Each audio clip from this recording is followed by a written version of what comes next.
신명기 28장 36절 말씀 보겠습니다.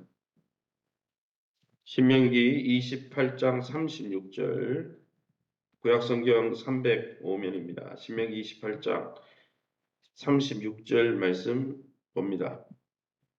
여호와께서 너와 내가 세울 내 임금을 너와 내 조상들이 알지 못하던 나라로 끌어가시리니 내가 거기서 목석으로 만든 다른 신들을 섬길 것이며 38절 내가 많은 종자를 들에 뿌릴지라도 메뚜기가 먹음으로 거둘 것이 적을 것이며 43절입니다. 내 중에 우거하는 이방인은 점점 높아져서 내 위에 뛰어나고 너는 점점 낮아질 것이며 45절 같이 읽습니다. 내가 내 하나님 여호와의 말씀을 청종하지 아니하고 내게 명령하신 그의 명령과 규례를 지키지 아니하므로 이 모든 저주가 내게 와서 너를 따르고 내게 이르러 마침내 너를 멸하리니. 아멘. 오늘은 신명기 28장 후반부 말씀 36절에서 46절 말씀 가지고 머리에서 꼬리로 라는 제목으로 말씀을 함께 나누기로 합니다. 오늘 본문을 읽어보면은 하나님께 불순종하면 복된 삶이 저주 가득한 삶으로 역전된다는 것을 하나님 분명히 경고하고 계십니다. 하나님의 백성이 됐는데도 불순종한다는 말이 뭡니까? 여전히 내가 주인이 되어가지고 내가 왕이 되어서 자기 중심적인 죄악에서 벗어나지 않고 하나님을 무시하고 경멸하고 살면 그 하나님의 진노가 삶 가운데 가득한 것은 지금도 현실인 거죠. 여러분, 하나님을 떠난 이스라엘 역사를 보십시오. 하나님이 예루살렘 성전도 다 부서뜨렸어요. 왜 부서뜨립니까? 성전 껍데기가 중요한 게 아니죠. 하나님을 사랑해야 될 이스라엘 백성들이 하나님 사랑하지 않고 우상 사랑하고 하나님의 말씀에 전면주로 대들고 불순종하고 하나님의 왕으로 섬기겠다고 해놓고는 신랑 대신 예수님, 하나님 대신 신랑 대신 하나님을 섬기지 않고 다른 신랑을 찾아다니고 영적 간음이죠. 하나님은 역사 대대로 치셨습니다. 지금 이스라엘이 지금 고난 당하는 것도 그거죠. 예수님으로 오신 하나님 영접하지 않고 그들이 배척하다가 어떻습니까? 나라가 없어서 2000년 동안 떠돌다가 이제 나라를 찾아갔는데도 주변 나라와 싸우고 있습니다. 얼마나 불행한 역사입니까?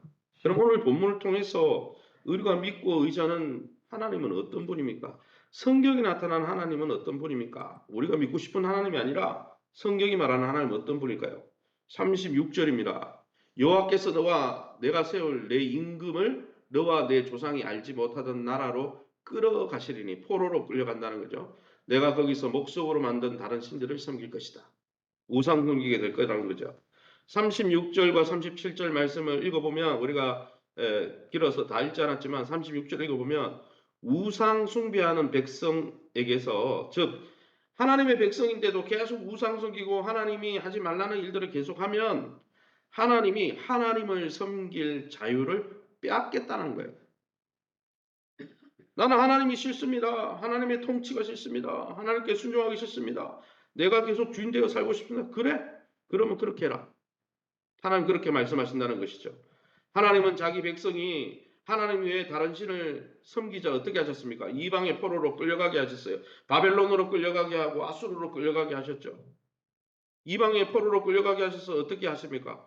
그곳에서 뭐냐? 네가 이방신을 좋아하니까 이방신 섬겨라. 그래서 하나님이 아니라 목석으로 만든 다른 신들을 섬기게 될 것이다. 실제로 역사를 읽어보십시오. 열왕기상하, 역대상하, 그 다음에 에스라, 느헤미야, 포로기에 쓰여진 성경들을 읽어보십시오. 어땠습니까? 포로로 끌려가서 하나님을 섬길 수가 없었어요. 성전은 다 부서뜨려지고 제사장 가문은 다 씨가 말라버리고 제사장이 안 남아있잖아요. 지금 다 그냥 흩어버렸기 때문에 하나님 그렇게 하셨습니다. 그게 역사의 증언입니다. 오늘 우리가 하나님을 제대로 왕으로 예수 그리스도를 통해서 우리의 주인으로 섬기지 않고 창조주를 창조주로 섬기지 않고 무시하고 경멸하고 살면 하나님을 찾는 자유, 하나님을 예배할 자유를 박탈할 날이 올 수도 있다는 것이죠. 만약 북한 성도들이 잘못한다는 게 아니라 여러분, 북한 성도들이 당한 상황처럼 우리가 하나님을 예배하는 이 날도 하나님이 허락하셔야 되는 거지. 이슬람에 있는 사람들이나 또 동남아시아의 이슬람과 같이 생활하는 사람들이 예배를 드리다가 죽고 예배당이 폭격을 받고 얼마나 비일비재합니까?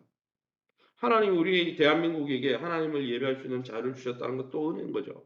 그러게 저와 여러분이 예수 그리스도를 보내주셔서 자기 생명까지 들여서 우리를 구원해 주신 하나님 앞에 하나님을 섬기시기를 예수 이름으로 축원합니다. 43절입니다.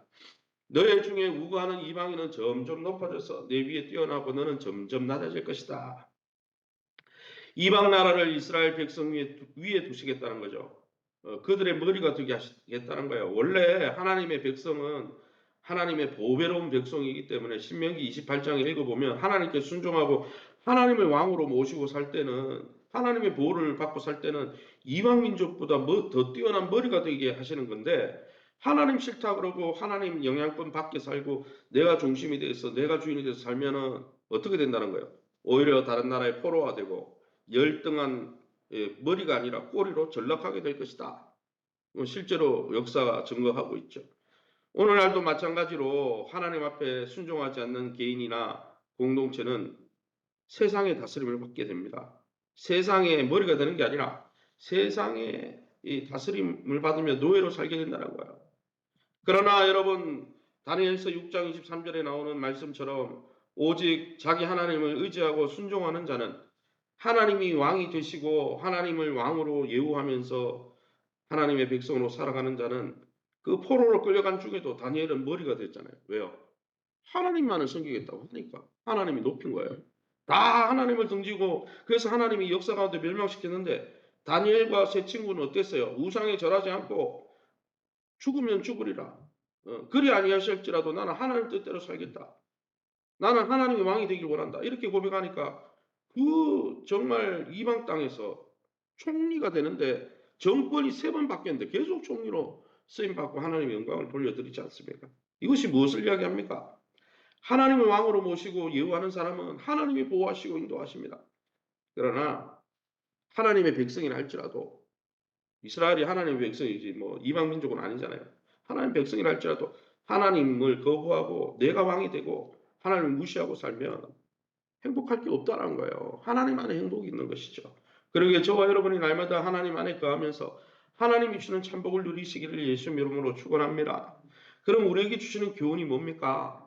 이 본문을 통해서 우리에게 주는 교훈이 뭡니까?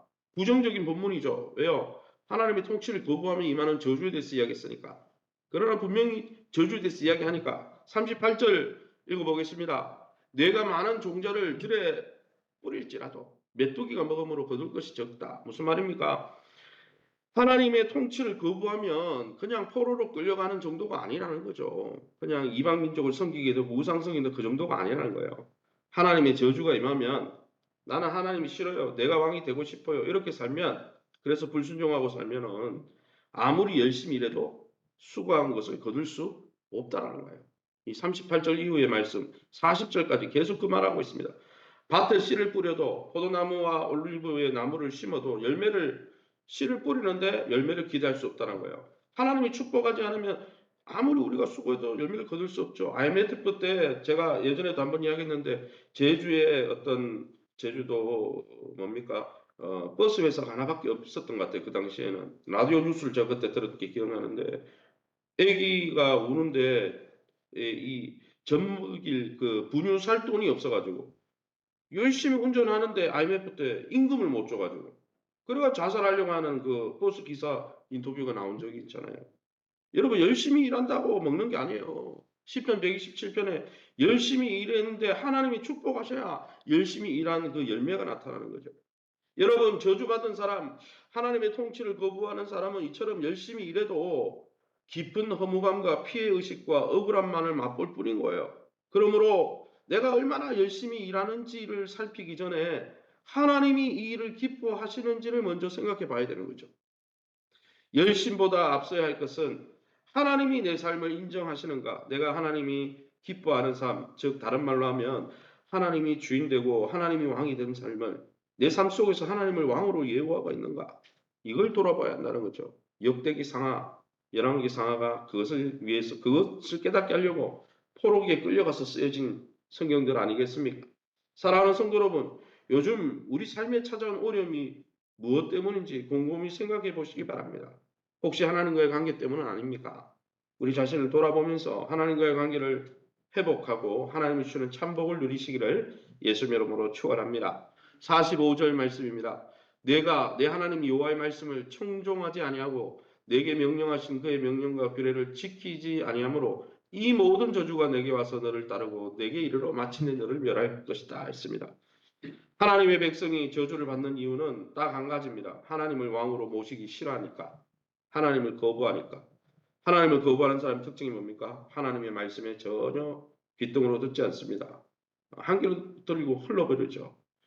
하나님이 백성에게 주신 말씀을 제대로 지키지 않기 때문이라고 분명히 오늘 45절에 말씀하잖아요. 또 후손들에게 불순종하는 백성들은 반드시 멸망한다는 역사적 교훈을 주기 위해서 하나님은 이스라엘을 멸망시키셨어요. 예루살렘 성전을 다 부서뜨려 버렸어요. 여러분, 만약 우리가 하나님의 말씀을 묵상하면서도 하나님의 말씀을 듣긴 듣지만 예수를 만나지만 어제 제 설교처럼 계속 불순종하고 여전히 내가 주인이 되어 산다면 우리는 마치 하나님, 나는 하나님의 저주 받아도 좋습니다. 이렇게 선언한 것과 같다는 거예요. 오늘 성경을 읽어보면. 정말 저주를 받아도 좋습니까? 여러분, 이 저주의 언약을 과거에, 그건 신명기 말씀인데 나하고 무슨 상관이 있어? 상관이 있습니다. 왜냐하면 우리는 새 언약 백성이기 때문에 예수의 피로 하나님의 백성이 된 새로운 이스라엘이기 때문이죠. 그러기에 저와 여러분이 날마다 하나님의 말씀을 하나님의 말씀으로 존중하면서 하나님의 말씀을 귀를 기울여 순종하면서 하나님 뭐라고 했습니까? 순종이 제사보다 낫고 듣는 것이 수양의 기름보다 낫다. 진짜 예배는 하나님의 말씀을 청종하면서 하나님을 왕으로 모시는 거다. 그렇게 하지 않고 승전 자신의 승전물을 제사 제물로 가져온 사울왕이 폐위당했잖아요. 이유가 뭡니까? 그가 한 말은 이거였습니다. 나는 제사 제물을 위해서 남겼습니다. 하나님은 뭐라 그랬냐면 다 쓸어버리라고 그랬거든요. 아말렉 족속을. 그런데 이 사울왕은 하나님의 말씀을 항상 듣지 않았어요. 자기의 업적을 드러내려고 승전물로 갖고 온 거죠, 사실은.